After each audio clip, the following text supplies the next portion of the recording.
I'll do it. This is not fair. It's much taller. The podium is a little taller than I am. I'm sorry. Well, thank you very much. I'll try to make myself comfortable here.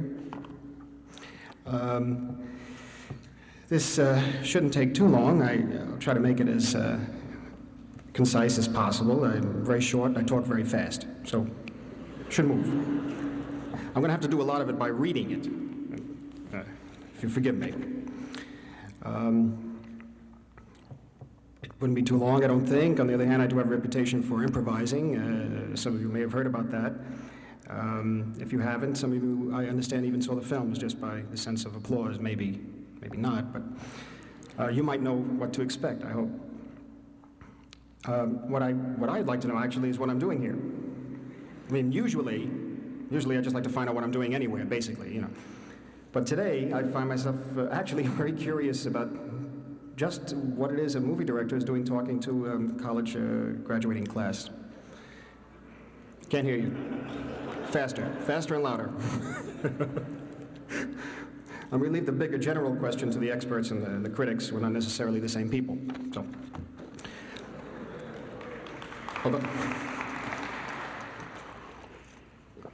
although I'm not the ordinary choice, I guess, for an Ivy Day speaker, I'm very flattered to be here, actually. It makes a great change of pace, and whatever I've got to say, I figure I can make it at least as interesting as the average graduation speaker, like a senator, I guess, or a cabinet member,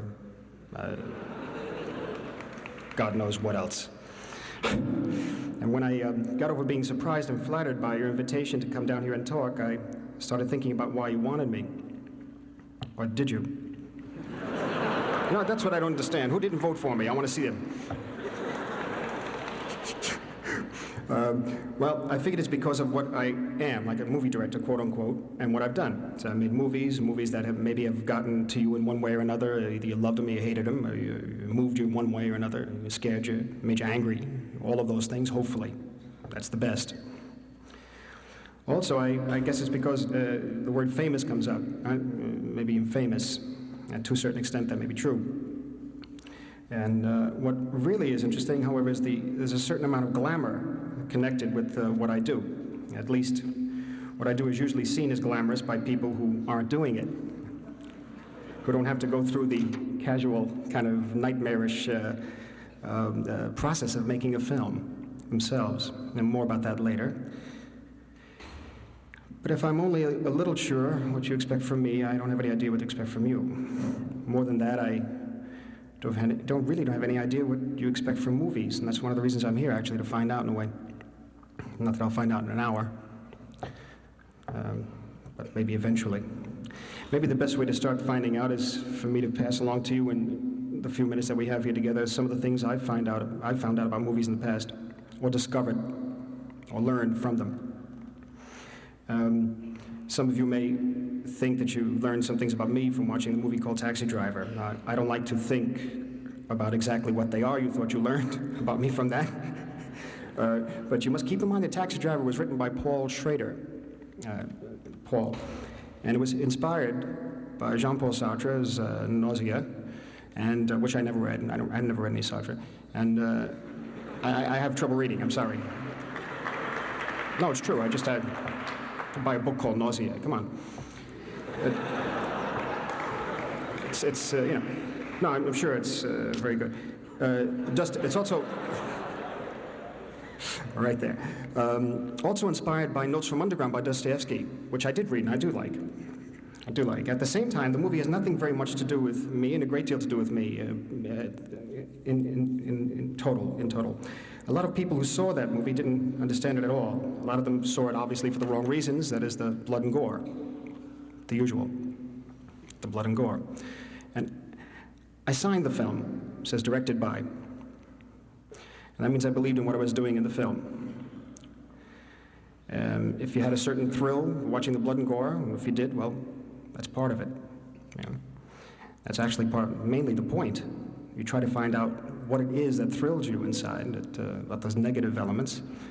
It cuts right to the inside, and what's supposed to be the dark side of human beings, try to find out something about that. But to see the movie entirely for just those reasons, I think that's maybe the wrong idea. So I toned down the shooting sequence at the end of the film. I actually did. There's a rather ironic name for the process I used to do it. It's called bleeding out the color. So we bled the blood out by toning down the color in different shades. And I learned something about the movie that I made. I learned why some people were seeing it, and I learned what others were seeing in it, how they interpreted it, what they made of it. Every movie is like that for me. It's a lesson, a learning process, and a re-education. That may be why I have the impression talking to you today that we're sort of like travelers passing each other fast in a doorway. You know, you're graduating, you're going out, I'm going back in. In a sense, going back in because I'm about to make another picture. Start shooting in 2 weeks. On every movie I make, I relearn what learning is. The learning process actually never stops. And here, I'd like to say that this is what Roberto Rossellini was speaking about when he wrote in his essay on integral education, quote unquote, integral education. Maybe I just realized, I have a paragraph here that's written that says, you all know about Rossellini as a great director, etc., one of the very greatest, and all his movies I'm sure you know. I don't think you do know about his pictures. Maybe some of you don't. I mean, and the post-war period, there was Open City and Paisan. That led to the early 50s with films like Europa 51 and Voyage Through Italy. And then through 1970, late 60s, early 70s with the historical films, The Rise of Louis XIV, up to The Age of the Medici, finishing with The Messiah, which eventually will be shown, I hope. But if you don't know about him, well, actually he was not just, for me, a great filmmaker. He was, in a way, a great teacher. He taught not only by the example of his films, but through his writing. And I felt this is a good time and an excellent place to read you something he wrote. It was his last essay, and I think what he has to say can mean a lot to all of us. He wrote, quote, all the politicians and the moralists, the idealists who sincerely propose to carry out social changes must no longer overlook an essential factor. That is the conception and promotion of new forms of instruction, education, culture.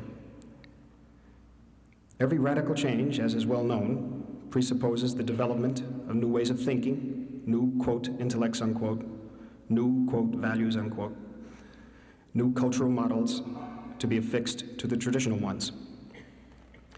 For thousands of years now, in the succession of civilizations that have followed one another, many have suffered injustice, and few have profited from them. But strangely enough, today, a profound feeling of dissatisfaction pervades us all. A great number of people, both among the oppressed and among the privileged classes, feel the need for a new and just society, and it's up to us to construct it. To achieve this, for our own health and for that of our society, we must finally promote an integral education. Through it, we must become able to eliminate all the false ideas, all the prejudices, all those things which draw us away from the truth. Things like the great mass of diseased pressures, of egoism, of vanity, of rivalry, of jealousy. We must have the courage to eliminate ambiguity and so liberate ourselves from prejudices and fetishes. We must have the courage to face reality. Without an authentic cultural revolution, we will never be able to bring about radical changes in our social and economic concepts and in our way of life. And obviously, I've given all the heavy ideological weights. It's an unquote now. All the heavy ideological weights are usually hefted on graduation days. I've left up to Mr. Rossellini, and I'm quoting him so I can get out of it. Let me make the last point of Mr. Rossellini, what he's trying to say. In any case, he makes 3 general proposals. They go like this. Number 1. Education, as many consider it, must no longer be thought of in terms of a period of time of limited duration, introductory to life.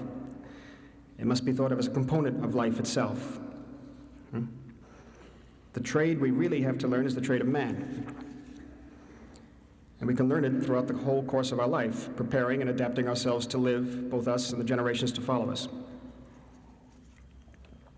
Number two, the activities that, as it happens, each individual carries out within society, the trades, the professions, are not and must not represent the supreme end of our lives as we are pressed to consider them today in our society, which is based on obedience.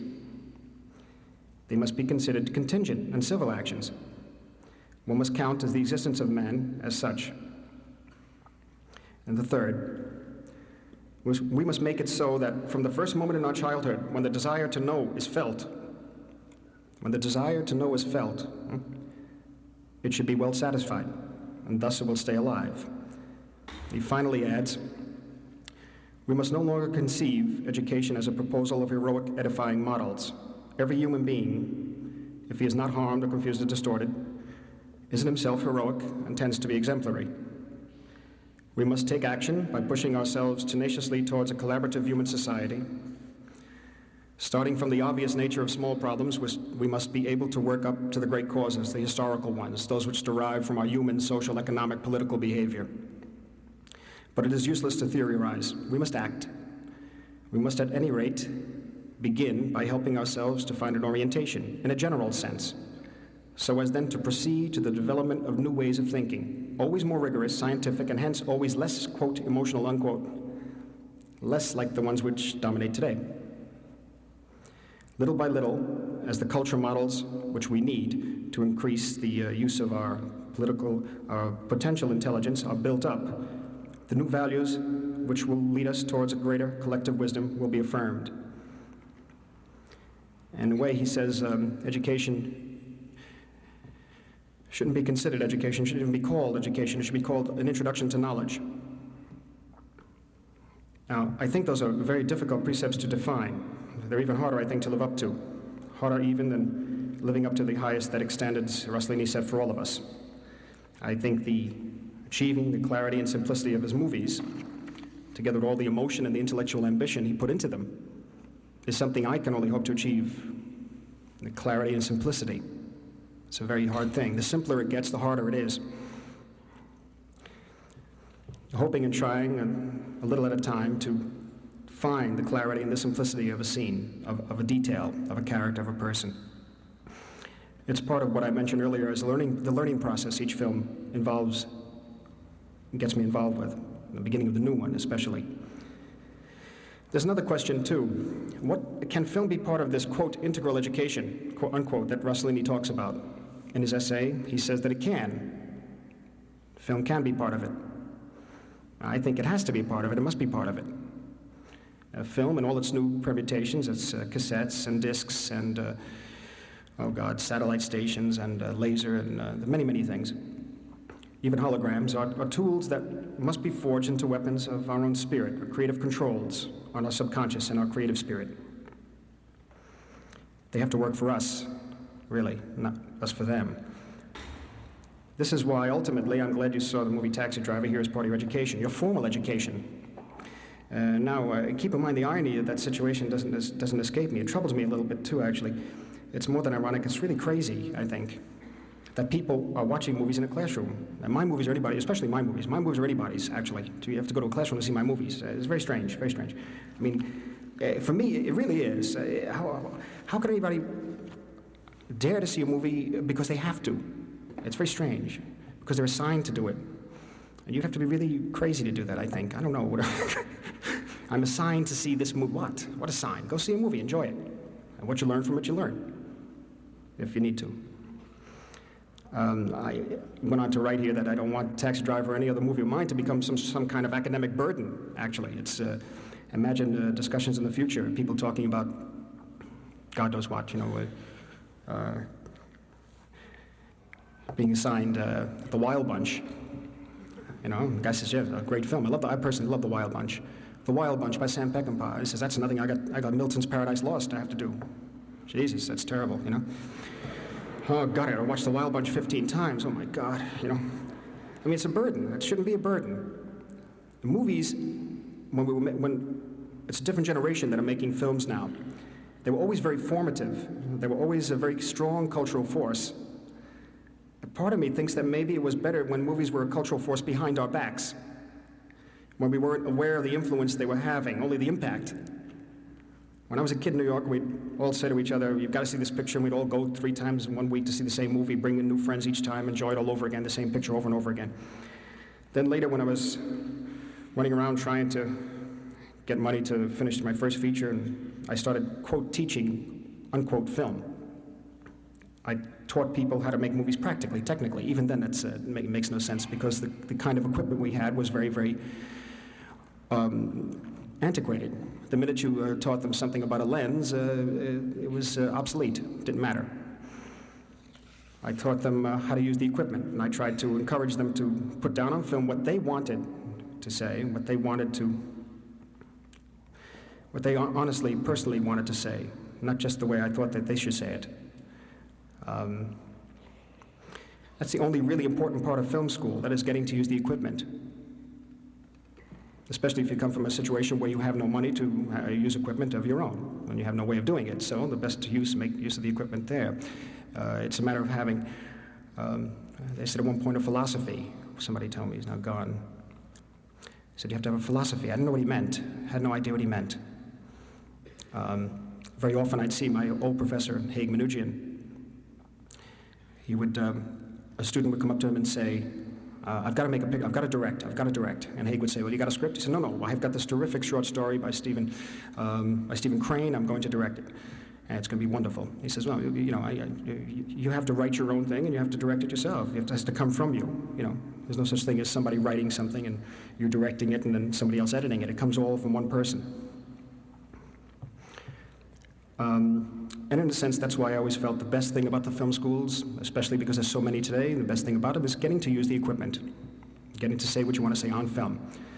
The rest of the stuff, seeing the movies and learning the history of the movies is necessary, I guess, and maybe it's even fun at first, but after a while it just seems to turn into homework. And that's what I realized when I taught film school. I watch films become schoolwork, become studying. Films take on an academic onus, their homework, and it's like, in a way, being tortured. So it's like when I have to go and shoot on Monday morning. So after a while, will anyone want to go to the movies for fun? That's one point. And movies were an escape for me and my friends and all the people who grew up at the same time as I did. Little did we realize that they were shaping our ideas, our ambition and dreams, and our philosophy. Again, behind our back, in a way. You get a glimmer of the impact of movies once in a while, and you'd say, "My God, I'm being shaped by that," by Orson Welles and Lothar Mendes. Lothar Mendes is a Hungarian director who did a film called The Man Who Could Work Miracles in 1936, I believe, for Alexander Korda. John Ford and Joseph H. Lewis.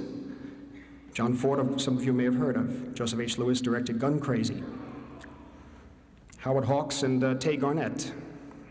I said, and in a way you say, I'm being shaped by Hollywood. This is disastrous. Well, it's not Hollywood exactly.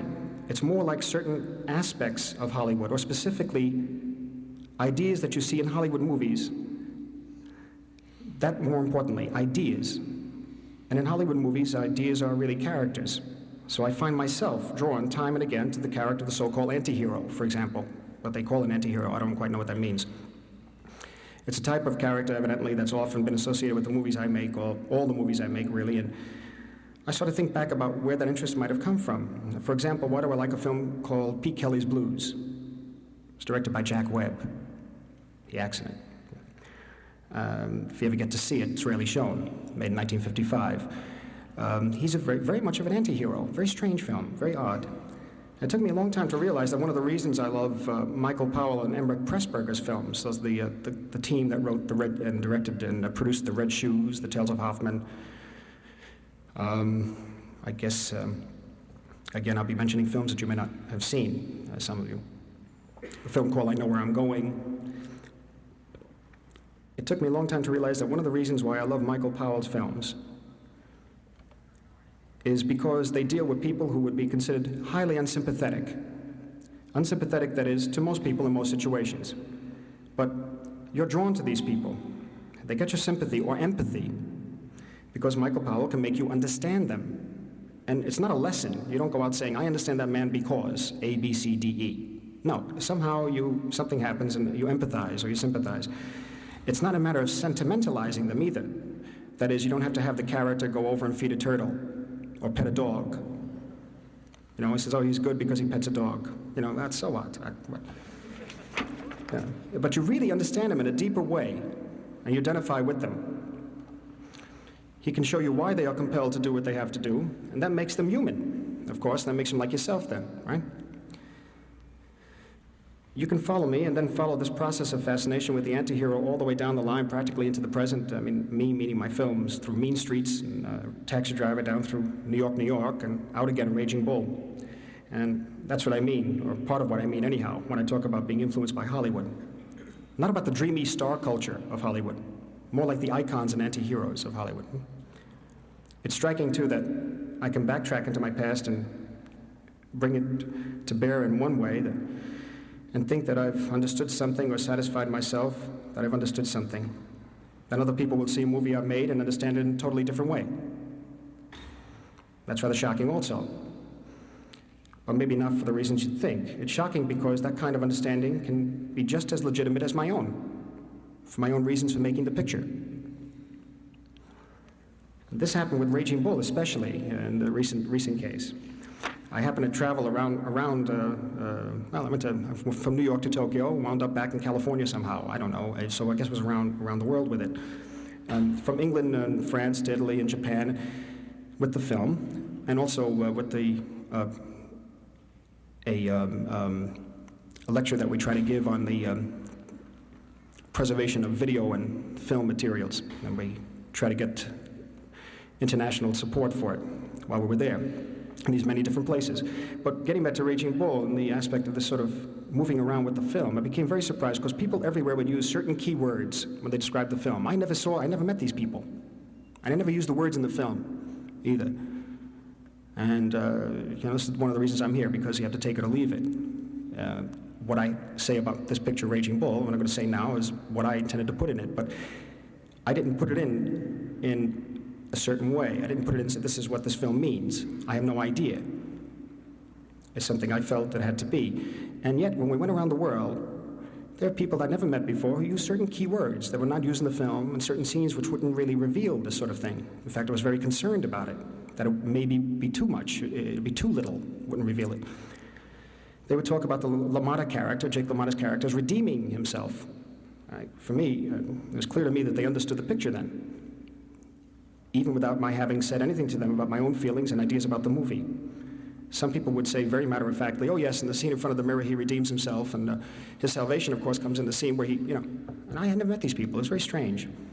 That was very good, because I knew in a way that it had touched people the right way I wanted it. Now, other people at the same time also say to me, why doesn't your film end with any hope? And in West Berlin, the commander-in-chief of the American Armed Forces, there was a cocktail party or something. We were there for the West Berlin opening of a film festival. I did not want the film to be shown at a film festival because, I don't know, I just didn't want it. But we were there in West Berlin, and we found ourselves in this cocktail party, and this woman came over to me as we were leaving and said, I liked your film so much, but why is there no hope for the character? And I wanted to stay and talk to her, but I couldn't because they put us on some sort of strange schedule. I was never there before, and I didn't know what was happening. It was evidently extremely political. Had to go commander-in-chief, and then, I don't know, God knows. In any event, I said, I'd like to talk to you, but I can't. And as she was saying, why was there no hope for the character, she kept saying that. I was so interested in the film that finally, by the end, she said there was no hope. And all I had time was to see that she was extremely distraught, and she had tears in her eyes when she was talking to me. And the whole question obviously disturbed her quite deeply. When I looked at her, when I saw how upset she was, I realized that in a symbolic way, she was about to go into the jail scene, if you've seen the movie. She was about to go into the jail, you see, just about to go in, herself. She got locked up inside herself, and just completely the way Jake LaMotta is in the film, or the way I was when I made the picture, get put literally behind bars. It was one of those kind of terrible moments when you can read another person's situation more clearly maybe than they can themselves. And she couldn't see the redemption because she was in the same situation as Jake, about to face that test. So her point, where's the hope, where's the redemption, also became extremely valid. Very valid. There's just no way in which I could explain if there was any hope or redemption to her. She'd have to do it herself. I have to admit that if everybody saw one of my pictures exactly the same, if everybody saw one of my pictures exactly the same way, the same ideas, the same interpretation of it that I have, the same feelings, then I would know something was terribly wrong with the film. And you hope that people see what you really hope that people see what you're trying to do and say in a certain way. But if they don't, you search for some validity in their reaction. That's part of, quote, integral education, unquote. The renewed education involved with making each movie and the relearning that each new film not only represents but initiates. And it really does initiate it, let me tell you. But you don't always realize this at the time you're making the movie, however. In Raging Bull, for example, from the scene in the jail, at the end, if you've seen the picture, to the very end of the film, at a certain point I can do nothing but, as far as interpretation was concerned, just aim the camera the right way. Or what looked to be the right way, I guess. I could not really emphasize anything more. It was right there. I didn't have any other way to do it. I didn't see any other way to bring home any kind of point, the point of the redemption, the salvation that I saw. I really didn't have any other choice. I even eventually gave up on the idea of bringing home a point about what people might have come to call redemption or salvation. So that was completely out. I arrive at a place, and I don't know about other directors, but I suspect they may be the same, where you just say, the hell with it, and you fly, and worry about everything later. You take off, and you sort of go on co-pilot, and just hope you land in one place. And that's the only way you got to go through it, you know. It's what I call, in a way, kamikaze filmmaking. You knew that basically it means the end of your career, or the end of your life to a certain extent, but you felt that you had to do it. That's that. There's a sort of creative crisis point you reach, and a crucial decision that has to be made. You have to let people accept your movie for what it is. That's it, and that's all. And if they accept your movie, or your book, or your painting, or your poem, or your speech, or your talk, or your looks for what it is, and they can see it on their own terms. It's your movie. Again, I'm using movie because I make movies. It's your movie, but it's their terms. And what those terms are, of course, depends on where each member of the audience happens to be in their own life. Maybe this is all rather fancy, roundabout way of arriving at the same point, a very simple point. And that is that there are no answers, none at all. Anybody with the answers, any answers, I like to hear from. You know, probably we'd all like to hear from them. There is no answer. There's only the process of finding the answers. I found them. If there is any answer at all, it is the process itself. And that process is an inward matter. An inward matter. No matter how many little statues they give you, no matter how many little plaques, you know, all that stuff, without that process, everyone comes up kind of empty. And I've seen it, believe me. Some of the best movies ever made are about that process. Again, Rossellini's Europa 51, made in 1950. Many of you probably haven't seen it. Most of you haven't seen it, maybe. It's a great movie, not only because it's about the process of finding an answer, but because at the end you think that Rossellini himself may have found almost an answer. You got a little glimpse, you know, a little peek behind the curtain. Just for a moment, you have the impression that Rossellini found one of the reasons that why we're all here on Earth. Just one of the answers, maybe, just for a second. Maybe he forgot it as soon as he found out. Maybe he's a little blinded, you know, just forgot about it. But he had for a split second a kind of insight. He got it, and he held it just for a second. Movies like Europa 51 and Voyage in Italy were very public films because of a scandal at that time between Mr. Rossellini and Miss Bergman, who was his wife. But at the same time, they are shockingly personal, extremely private and personal at the same time. You feel almost by watching them that some intimacy has been violated. Movies like that are so profoundly private that you could almost say that they become selfish. And the selfishness of that creative act is the salvation of it. I mean, basically, when you die alone. I mean, even if a person dies next to you, they're not going to go through the same thing you're going through. How do you know? You're dying. You die alone. So, you know, it's up to you. It's up to you, you alone, to search out more about yourself. What you could call a spiritual, in a moral sense, your soul, I guess, a soul.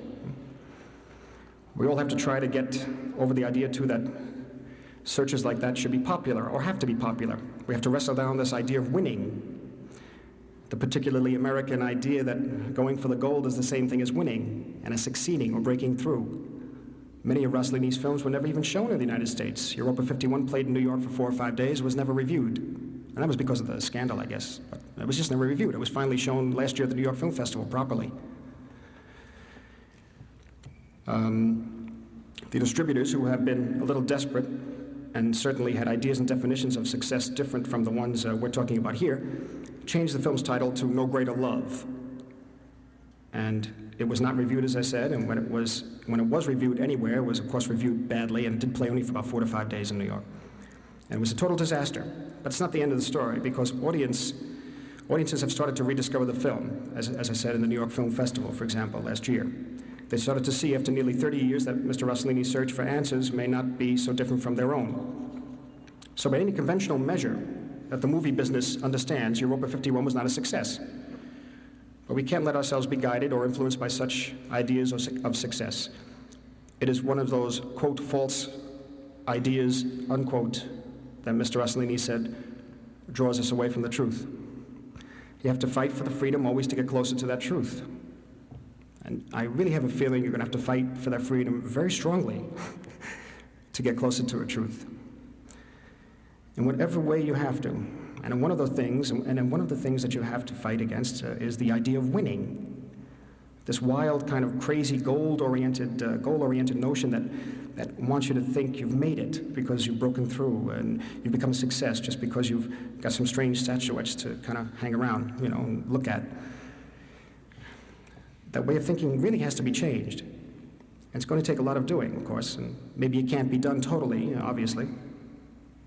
But stop and think for a second what the best-known single award in the world is. The award that has shaped everyone's ideas about winning. The award ceremony that has influenced not only the way everyone yearns to win awards, but also the way most awards are eventually presented. Some people would say, well, the Nobel Prize, the World Series trophy, I don't know. I don't even know what the World Series trophy looks like. I don't know. Indianapolis 500. Usually they come up with the Oscar. That the gold, now it's gold-plated. It used to be solid gold. The Oscar, usually they say that's in a funny way, in a glamorous way, the glamour that I was talking about before, the bad notion of glamour, an Oscar. You think of that. And in most everybody's fantasies, this is the ultimate win. It's kind of a fantasy. It's kind of nice.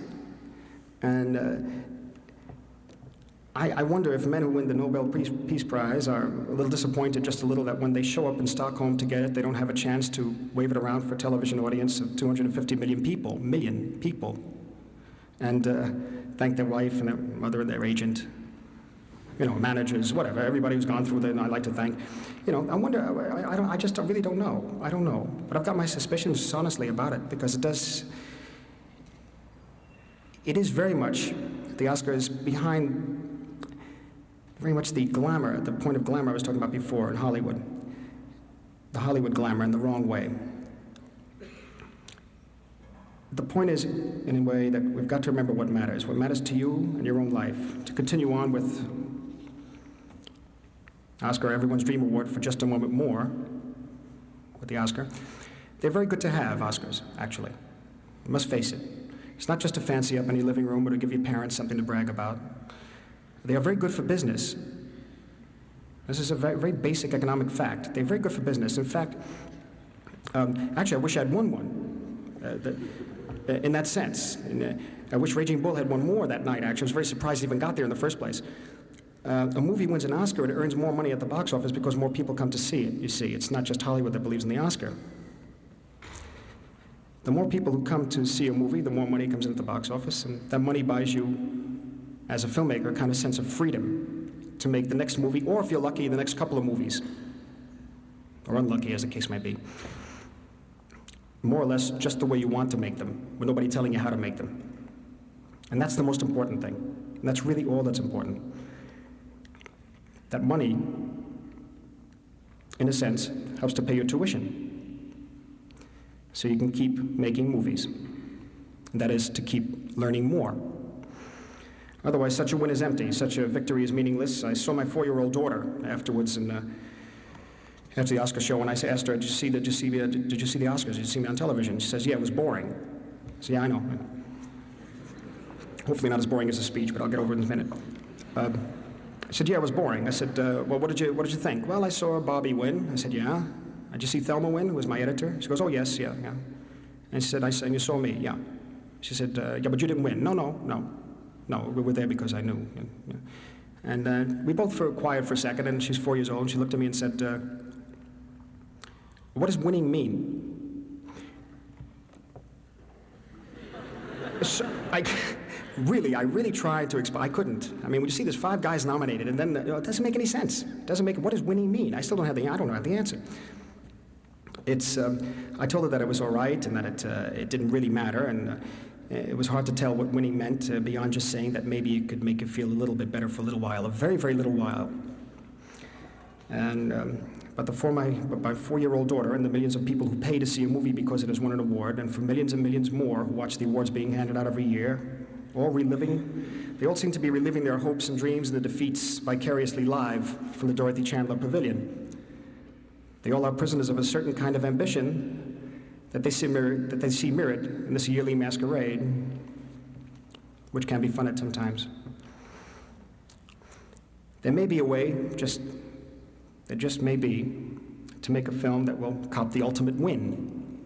But you have to take a very big gamble. You have to be prepared for the consequences also. And the kind of gamble you take is based in calculation. It isn't based in any kind of truth. I'm talking about truth. An honesty, I should say, maybe. It isn't based in the process of wanting to learn, the process of wanting to find an answer. It is the kind of gamble that can corrupt because it doesn't have anything to do with what's inside you. It's nothing to do with what's inside you at all.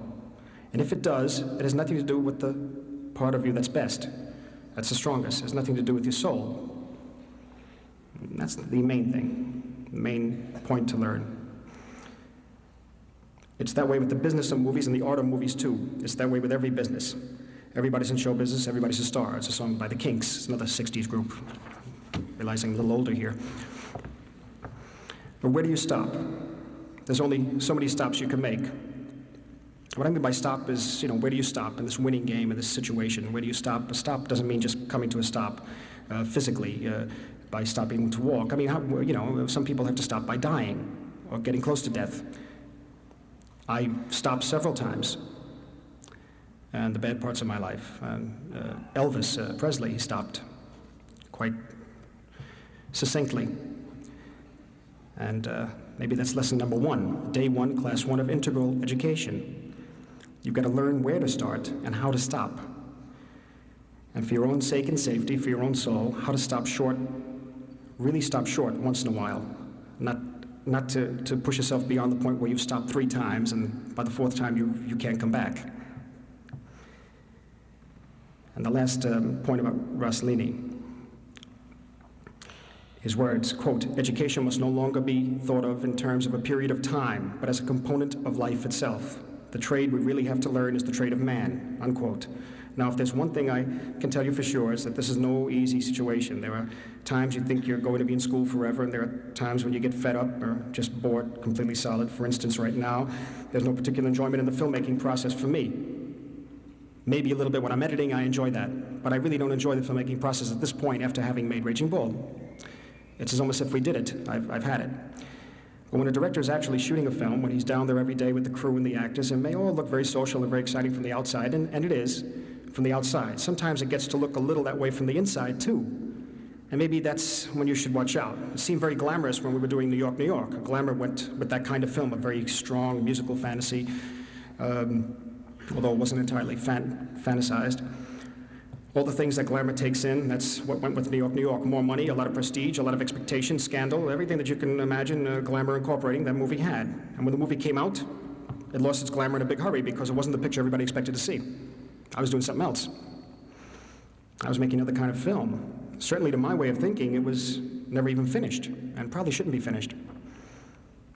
I took out 15 minutes, put 10 minutes back in, and just forget it, work in progress, let it go. But all of us in that movie, to a certain extent, got sucked in by the outside perception of glamour. We became the victims of our own dreams, but it was a good learning process, or maybe a relearning process. And it was very difficult, and I almost died doing it, but it sure was a learning process. Integral education, very strong integral education. I don't want you to get the idea either that while New York, New York was being made, I kept saying to myself, wow, what a great learning process. That doesn't happen that way. Now I'm going to go in and learn. Forget about it. Who wants to go to learn? I didn't even say that on The Last Waltz, which balanced out the sort of chaotic situation New York, New York was involved with at that point, because I made The Last Waltz at the same time. The Last Waltz was a very strong lesson to me, but it was a lesson I didn't learn until afterwards. The entire movie, every song, for example, is preceded and followed by another song which influenced it. It was like weaving an entire tapestry of popular music, the origins and the development of it. But I didn't know what I was really doing until it was after it was done, maybe a year after it was done. I didn't know I was learning. I didn't know I was really in the process of learning. And that's the best kind of learning. It's learning that lasts. And of course, learning to satisfy yourself, it's hard for anyone to satisfy themselves, and maybe especially hard for anyone who's doing something they think of as, quote, creative, unquote. The more you try, the tougher the struggle, because the struggle is so wearing. You become a little distanced from the actual process. The give and take on a movie set, the battle of egos that you hope to win every time out, which gets to be very boring. And if this sounds a little world-weary, a little jaded, well, that's good. And the best thing anyone can do about movies right now is to demystify the movie-making process. Making movies ought to be as casual and as natural as picking up a newspaper. That's why I put credits at the end of a film. Very long credits, they go on for 4 minutes sometimes. They're like luggage tags at an airport on your bags. And like luggage tags that say to people, quote, you want to see where this piece of luggage came from, well, read this is a piece of me. And that's why the credits come on. It's almost like an ID tag.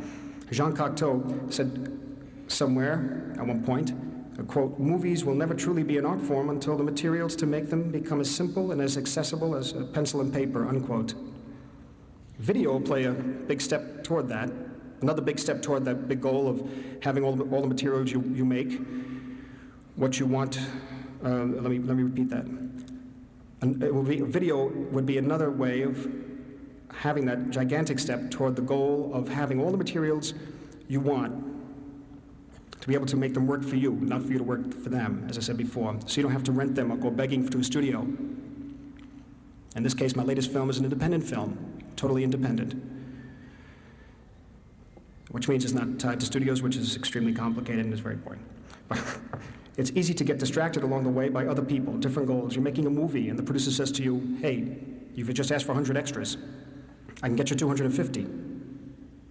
And you say, well, why spend the money? Use dummies for the background. I mean, for example, a Raging Bull, if you look at The Ring, very often there were violent arguments between other members of the production by saying, well, if we pan the camera this way, it's 180 degrees, you need people back there. That's going to fill the lights. It's impossible. You have to have people back there. So I don't know, 100 people, basically. I don't want to spend the money on that. I mean, the camera's going to be flying this way. Who's going to see it, you know? And, you know, I said, you can actually have cutouts and balloons on the heads, as for heads of people. You see, you could do that. And they said they'd done it many times. And I said, sure, great. The only thing was that the dummies cost more than the people. No, this is true. This is the inflation. The dummies cost more, so we had to get the people. So we used the people.